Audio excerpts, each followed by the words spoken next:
Alright, so we doing first part of everything quick, and I know you got a lot to go and throw in on this. The question is, what thought or what impact or what feel do you have that sticks with you about Lil Benny? A moment. A moment. I know you got a lot of them. Yeah, they got a lot of them. I just told him about the Murray-Weather joint when y'all played on my birthday. Y'all was playing. When he got out there, the crowd, old school. We wasn't playing. Oh, man. Yeah. Oh, man. Good. That point on, boy. I ain't never in my life. I'm glad I made it to this one. I ain't never in my life seen one person have that much impact. Memories of big Little name Benny. star. Man, okay. Wow, I mean, I don't know where to start. Okay. First memory. In New York, we had a show in New York. In the pot. Like, one of my first shows with Chuck, like when I first started playing with him. It's like, you know, the people they were kind of grooving, you know, kind of moving a little bit. But like when Benny, when he got up there, and he just, like, the first thing he said was open up the gate. Hi-hat came over, and he just went for it. He said, let me hear you say, hey. Man, the whole crowd. I mean, and I'm like, Joe, in New York, people showed Chuck some love, yeah. But when Benny when he just took over that stage, I mean, it was unbelievable, man. And they just, from that point on, it was a party. It was a party. I mean, every time you touched the mic, from that point on, it was a party. Off the stage, man, I missed the bus rides with Benny. Y'all know what I'm talking about. You know, Benny, all since you left, dog, bus rides ain't been the same, man. I've been getting off the bus so good, I don't know what. You know, like when Benny was on the bus, you know, like we can do whatever we want. You know, like Benny, like, man, I don't care, y'all do it. The hell with what they say, y'all do it. And we did just that. Whatever it was at that time.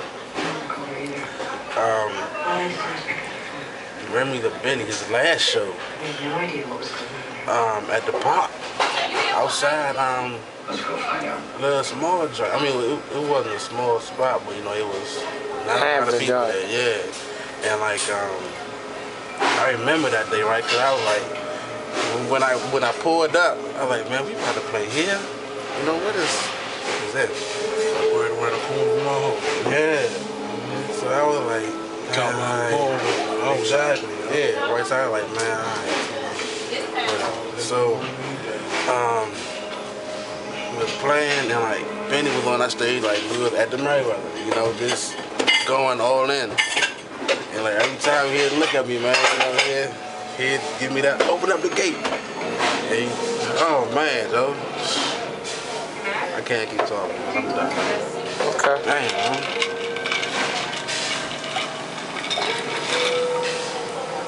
Alright, so we're at the drummer's breakfast. I had to get the fellas that one so we can get it off everybody's chest. That's a touchy joke, man. Yeah. You know, talking about Slim, let me tell you, to be honest with you, man, I did an interview with John from LFN, Matthew and them. And man, this dude looked me in my face, man, and was like, pretend this was Lil Benny. If this was Lil Benny, what would you say to him? Nigga, man, I broke down. Yeah. I couldn't even talk for about 20 minutes. Man, he just, you know, that's just the type of dude he was, man. He just had that impact. And you didn't have no choice but to love him. Yeah. Because that's all he gave, you know. That's all he gave was love all day. You know, I don't have any bad experiences, you know what I'm saying, with Benny, thank God. You know, every experience I've had with Lil Benny, you know, it's always been a great one. And he known me since I was 16 years old playing with, you know, those Southeast bands, you know. Yeah, it's just, man, you know, that's a touchy subject. Yeah, like, whether he knew you or didn't know you, man, he talked to you about you be a fan. Like, he was a fan, dude. A lot of people, man, I'm gonna say this for the record too, man. A lot of people look at us from afar. You know, the people that come see us play look at us from afar and don't really get to know certain individuals, you know what I'm saying? But you know, when you surround yourself with good-hearted dudes, you know, ain't nothing else you can express because, you know, that you always seeing the good side. Right. You know what I'm saying? And that's all you ever see. You know, and that's the way Benny was, especially with me. You know. That Jonah asked me Benny questions, real touchy. All right. Oh, like, trust me, I know. That's like, even though me and Benny weren't family, I consider that man, you know, being family. Right. You know, being, you know, as an innovator of this music, you know, like I said, we lost something very important, man, when we lost Benny, man. For real. And I ain't got nothing against no other lead talker, because there's a lot of great lead talkers still in the game that has changed the game. But Benny is that one, dog. Benny is that one. For me, Benny is that one. Okay. All right, we're coming back. We're gonna get. Hold up. I want to say this. Go quick. I do have one bad experience. Okay. I will point this out. I will bring this up. just let you know. I had a like Benny, he needed me to play with his band. Man, I went to that practice. Well, you know, like it was off the blind and everything. Like I didn't know nothing. Cause like it was like all the old stuff, I didn't know nothing.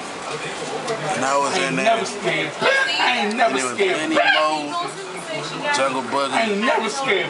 Like they was like they pretty much spent the whole practice like trying to show me the beats, because like they were like so strict on how these beats go.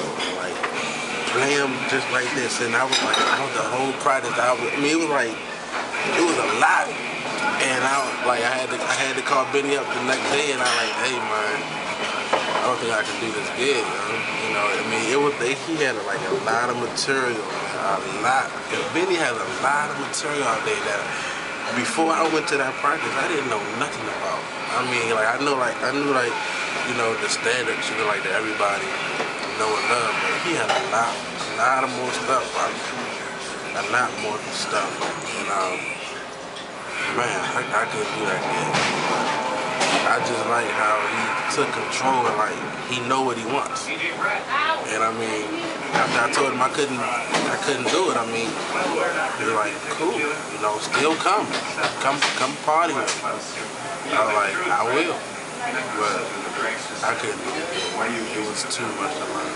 I mean, I really had no bad experiences, but that was like the only one where I was like, I don't know if I did it. But yeah, real good. I love listening to that. Alright, we are live at the Drums Brothers, and we'll be back with the fellas. And first initial question is coming up, and it's directed at all three of you guys.